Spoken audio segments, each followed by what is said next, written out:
La jeune fille a assisté de ses propres yeux au massacre de toute sa famille par des bandits. Durant toute la scène, elle n'a pas cligné des yeux une seule fois et n'a versé aucune larme. Elle s'est contentée de baisser silencieusement la tête, attendant que les bandits la tuent à son tour. Ce comportement inhabituel a immédiatement éveillé la curiosité des bandits. Au lieu de tirer, ils ont ramené Anna à leur campement. Ils ne se doutaient pas que cette décision leur serait fatale. Par la suite, les bandits ont démonté et entretenu leurs armes devant Anna. Ils n'ont pas remarqué qu'elle observait chaque geste avec une attention soutenue. L'un des bandits s'est alors approché d'Anna. Même avec un pistolet pointé sur elle, elle n'a toujours pas scié. Le bandit l'a regardée avec un sourire lubrique, puis est retourné dans la chambre chercher une couverture. Il a cependant oublié une arme démontée sur la table. À son retour, il a découvert que toutes les pièces avaient disparu de la table. Anna avait déjà réassemblé le pistolet et le braquait sur lui.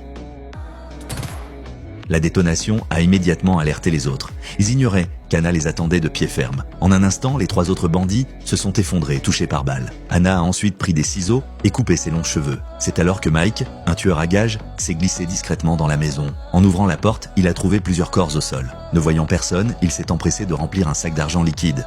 Soudain, un bruit derrière lui l'a alerté. Il a lentement ouvert la porte d'un placard où se cachait Anna.